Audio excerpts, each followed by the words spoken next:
What is good, everybody? Welcome to the Ari Hour, and today I'm going to be talking about The Masked Singer, a really popular, really fun show. And this is something I wanted to talk about for quite some time, because even though I absolutely love and adore this show, I think it's fantastic, I do think that there's a small problem with the show that nobody's really talking about. And I kind of sensed it since the show premiered, so I really wanted to talk about it and make a video about it today. So if you don't know, The Masked Singer is a reality competition show that airs on the Fox network that premiered in 2019. And it features a whole bunch of celebrities that the show claims are household names, and they're donned from head to toe in these really elaborate costumes that hide their face, that hide their bodies, and they get on stage and they sing, even sometimes rap.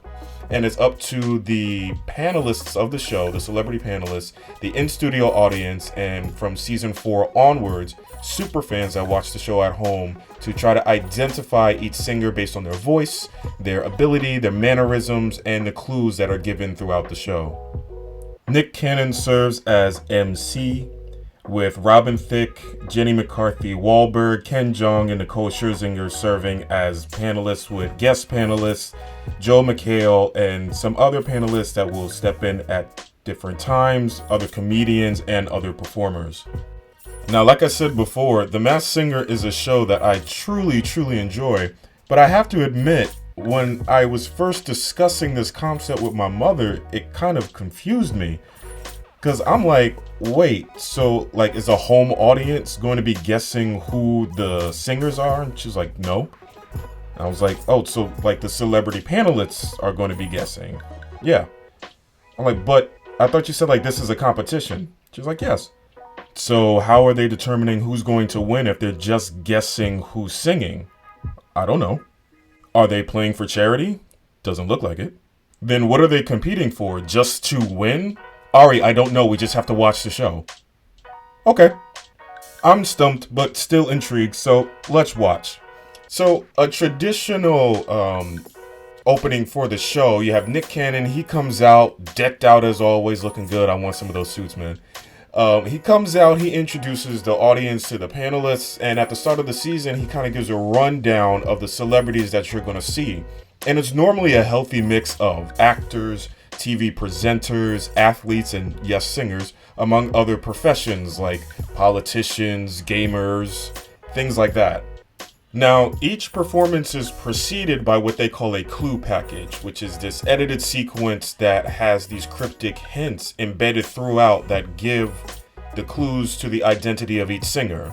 Then each singer comes out and they give their performance, and once that is over, each panelist takes turns giving their interpretation of the clues and all their ideas of who they believe is behind the mask. This is typically followed up by more clues given either verbally by the singers themselves or something that falls within the theme of the week, like what was in the singer's high school locker, or their fan mail, or childhood trinkets, or even gifts that they give to the judges that they personally have a connection with in real life. A real fun sequence, something that kind of spices up the episode each week.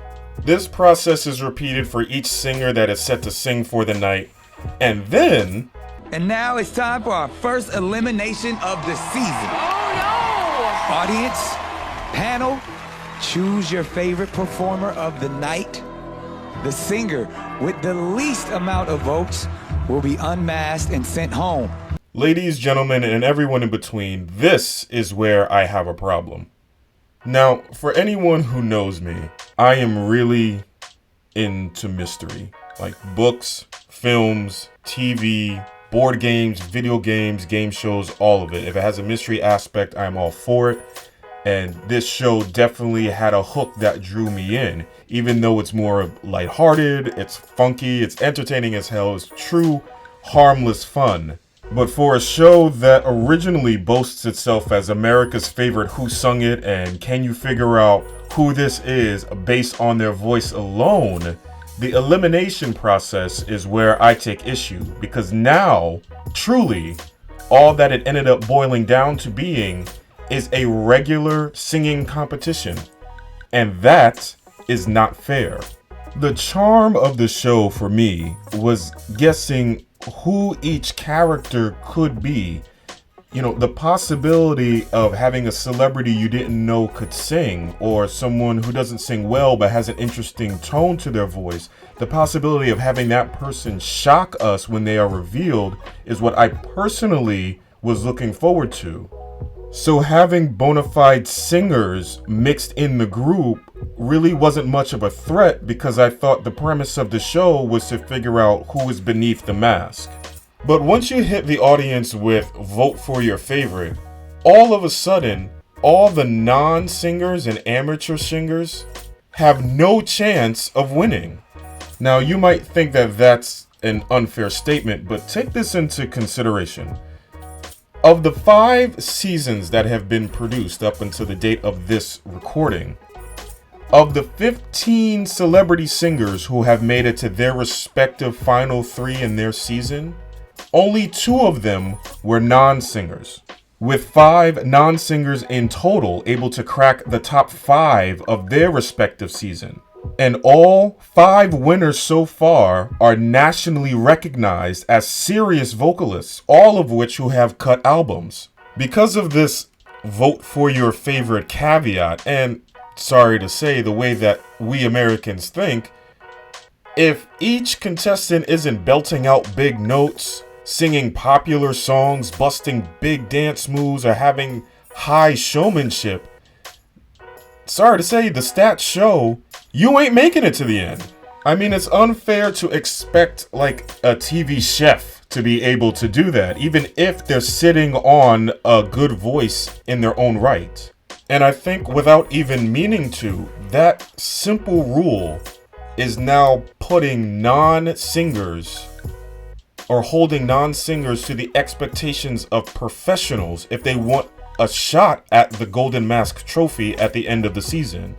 I mean, you hear it in the judges' comments. Oh, you've upped your game this week, or you work in the crowd, or you're singing harder and harder songs. That choice was emotional, or singing like that is gonna make you hit the finals. And don't get me wrong, I love those qualities as a viewer. But I'm still like, hold up. Like, the whole premise of the show has now slid into the passenger seat. And the driver is truly may the best vocalist win. And you see this backfire a few times. I mean, there are times that the internet has almost exploded because a true legend in the music industry was voted off way too soon. Oh, this might be the biggest upset in Masked Singer history. The biggest upset ever? Ever! Wow. I think you guys are gonna be upset that you decided to keep the wild cards over this performance. And I'm like, why? Why is everybody upset about something like that? And hell, I'll tell you why, is because we believe that the best or the most iconic singers should win. And that really wouldn't be a problem if the show was truly about identifying voices and not rewarding the best voices with votes. So how do we fix this? How do we have the amateur singers have the same shot at winning as the pros?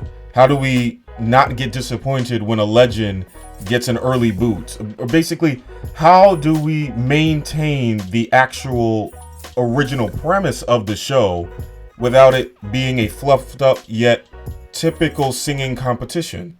Well, for one, if you're going to keep the best singer wins angle, then I offer that every contestant should already be a nationally recognized vocalist.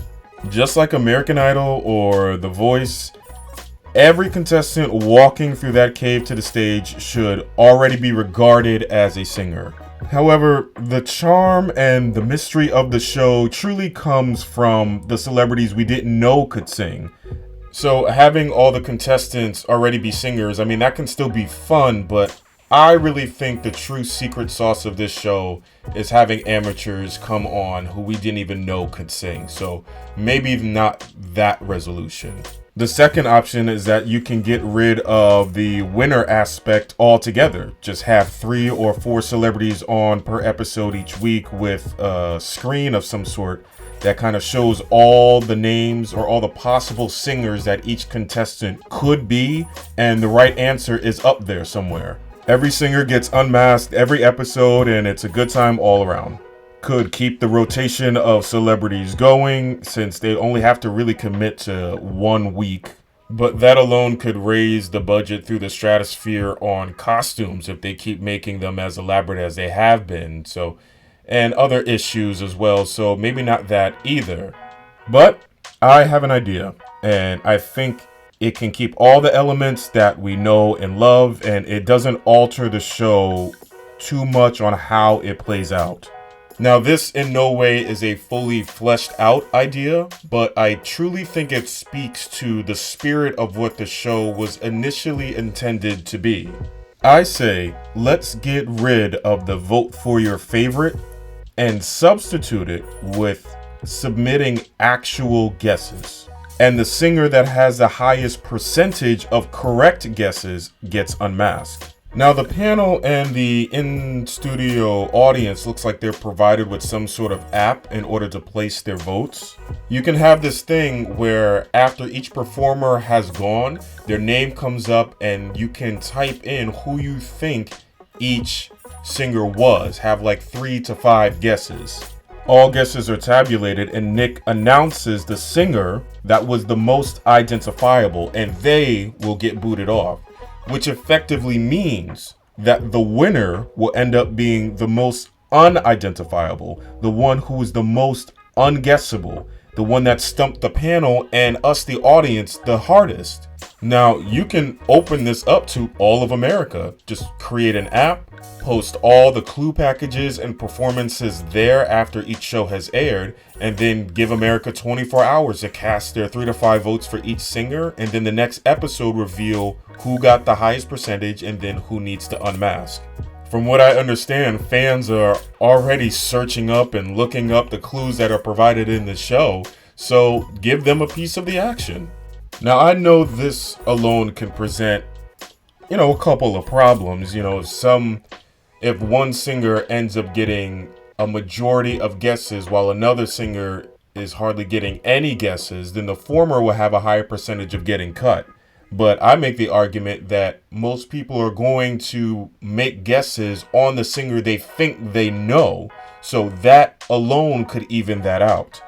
Also, I understand for this method to actually work, the show would need to be live, which it very much isn't. You can tell that it is taped and very heavily edited. I've read that there are multiple takes taken for background singers to be added, for separate audience shots and everything like that. And I understand that celebrities would also have to be available for the entire time of the show. And I know since starting in season 2, there have been Group A and Group B, and starting with season 4 onwards, adding these wild cards to accommodate people's schedules. But hey, Dancing with the Stars have been doing this since 2005, so there is precedent for this move. I've also read that they're not ruling out the possibility of showing this show live. So hey, I really think it could work. Like I said, The Masked Singer is a show that I wholeheartedly enjoy. It's fun for the whole family. I love the stories, the journeys, the celebrities that feel that they've fallen from grace and this is their personal redemption. Other singers reintroduce themselves to us at home. They show us our talent again. They bring it back to the forefront. There's no real politics about the show. It's just music and good vibes, which is what we want. But if it was just that, then this essay wouldn't even be written. But hey, I love good, healthy competition, but I would love to see the show play out like it was initially pitched to us. And look, there have been some attempts to put some focus on the mystery aspect. Cluedo Doo that showed up in season 5, and then in season 4 onward, you have the panelists having to submit their first impression guesses, and if they stick with that guess when a particular contestant gets cut, they get a point, and whoever has the most points at the end of the season gets the golden ear. And starting in this current season, they have the take it off buzzer, where if they think that they 100% know the identity of the singer behind the mask, they hit the button, and then that contestant has to take it off, and then they're cut from the game. So there have been attempts to really put the spotlight on the mystery aspect, but I think that my idea, if properly employed, could really elevate the show. You know, these tweaks could engage the audience a little bit more, and I feel like they would feel more fulfilled if they're proven right. So hey, those are my suggestions. Get rid of the vote for your favorite. It's really not fair to those who come on the show and obviously can't sing. They need to have the same shot at winning as everyone else. Let's stop crying over legends that get cut. Oh my God, how could you get rid of them? Well, if it's not a traditional singing competition and truly being the mystery show that it claims to be, all of that can be ironed out. Hey, look, like I said, this is just an opinion. Feel free to share yours. Thank you guys for chilling with me today. I'm Ari Mack for the Ari Hour. I'll talk to y'all soon.